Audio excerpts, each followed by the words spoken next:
all the beautiful people that inhabit it. My name's Izuku Midoriya, or Deku, and as you guys know, I have my precious babies, which are my hero journals. But the issue with these guys is that they are very explodable.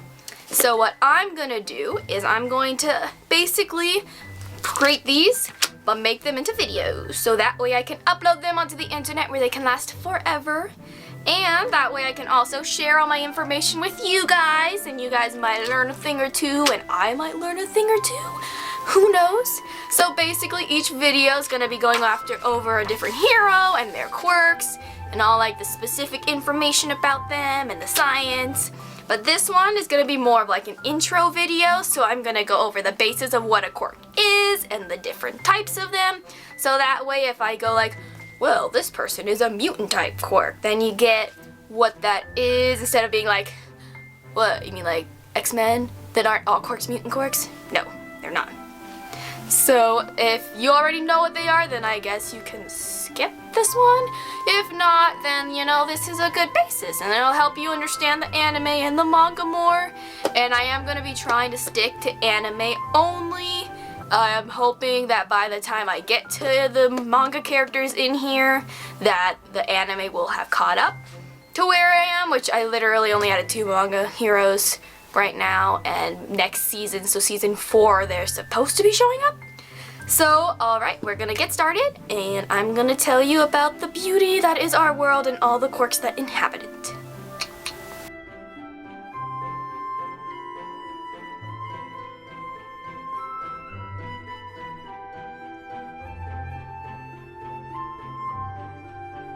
So basically a quirk is a superpower, and it all started when, in a world where everyone was quirkless, a baby was born and it could randomly glow, and I'm assuming everyone freaked out a little bit, but now 80% of the world has a quirk, so I guess it's more weird to be a baby born not glowing light.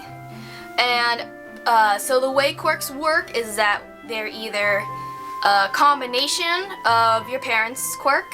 So like Kachan's is a combination of his mom's quirk, which lets her skin stay always young and wrinkle-free and beautiful, and his dad's, which gives him little mini explosions. So they combined so that way Kachan can sweat nitroglycerin, which then he can explode. Other times they're like directly from the parents, so there's no change at all. Or even sometimes they're like completely different from the parents, and it's like from like their great-grandparents or someone even farther back that they like forgot about. And it's interesting because sometimes people will inherit the physical part of a quirk but not the quirk themselves. So like Koda and Tokoyami are good examples of that. They inherited the mutant like appearances of a quirk, but their appearances don't actually affect their quirks, which is why they aren't a mutant class quirk. Which leads to the next part, which is the classification of quirks themselves. Okay, so there are 3 main classes of quirk. There is a 4th one, but that's mostly manga only, and there aren't a lot of anime characters with that specific type of class, so I'm gonna ignore it for now. So the main 3 classes are the emitter type, the transformation type, and the mutant type. So the emitter type is the most common. It means basically like your quirk lets you emit something. So like All Might's quirk is an emitter quirk, Todoroki's quirk is an emitter quirk, my quirk's an emitter quirk, Kachan's is technically an emitter quirk, so they're all emitting something. And then there's the transformation quirk, which is more like Kirishima and Tetsu, so their bodies are transformed during their quirk. So like Mountain Lady can transform and become like giant. And then there's the mutant quirk, which is like Ojiro and like Hagakure and Mineta, so their bodies are always having their quirk on because it has mutated so where their quirk is them. Okay, so emitter quirks, like I said, they are the most common quirks, and the official definition is the ability to either release certain substances or alter materials around them in certain ways. So, for example, Araraka can lower the gravity of things she touches, and Todoroki can create fire and ice. And usually they have to consciously activate the quirk, and sometimes, like with Aizawa Sensei, they have to concentrate to keep it going. And they also can vary in what like their range is. So like Present Mike can use his quirk from like miles away, while Arauca has to touch people. And it is possible to sometimes hurt themselves coming in contact with their quirk. But like I said, they are the most common type, so a majority of the heroes and students you've seen probably have emitter type quirks, even if you didn't think they did. Like for example, Mina.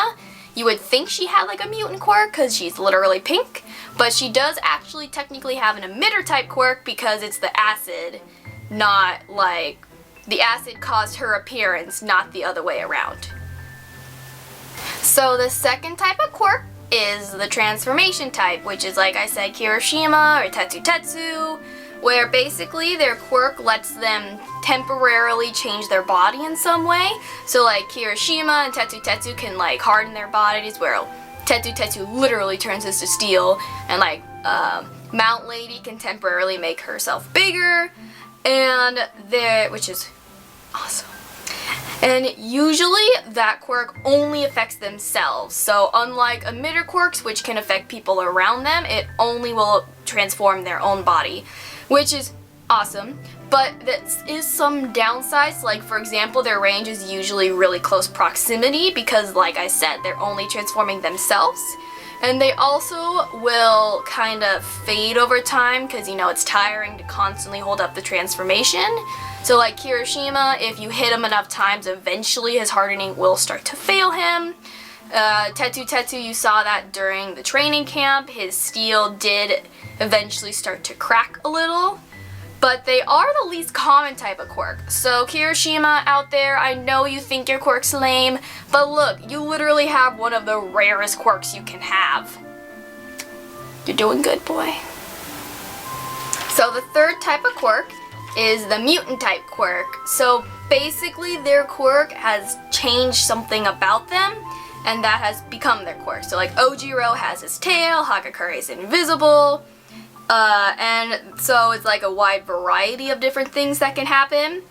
And sometimes they either have changed something completely. So like Minetta's hair is his little great balls, and like from 1B she has the vines for hair instead of normal hair, or they just added stuff onto your normal part. So like Ida got engines in his calves, Jiro's earlobes got added to. But the thing is, they can't turn their quirks off ever, which is good because like Aizawa Sensei's quirk doesn't work on them. He can't erase a mutant quirk. But I have heard it does get in the way, like Ojiro has a hard time sitting down. I'm assuming he can either like sit on his tail or like has a special pillow. I don't know. But it's also interesting because you could have inherited the visual part of a mutant quirk from your parents without actually getting their quirk. So like Koda inherited the mutant appearance of his mom, but not her quirk herself, so she doesn't necessarily have Anna voice. And same with Tokoyami, his bird head doesn't have anything to do specifically with Dark Shadow. And it is, so because of that, it's hard to tell how common these quirks are, because sometimes they appear to be a mutant quirk, but they're actually an emitter type, like Tokoyami. Is your mom a bird? The people want to know! So that's it for this week's video. I mean, that's pretty much all you're gonna need to really understand what I need when I reference someone's quirk being like, this one's an emitter type quirk. You guys will now know what that means. If not, or if you forget, well, this video's gonna be up and not exploded. So you can always check back and double check, or you can use the Wikipedia, which is very helpful. In that case, well, you guys aren't gonna be super surprised to know what next week's video will be about, since I'll be starting my official hero analysis. And until then, this is Deku clocking out. Plus Ultra!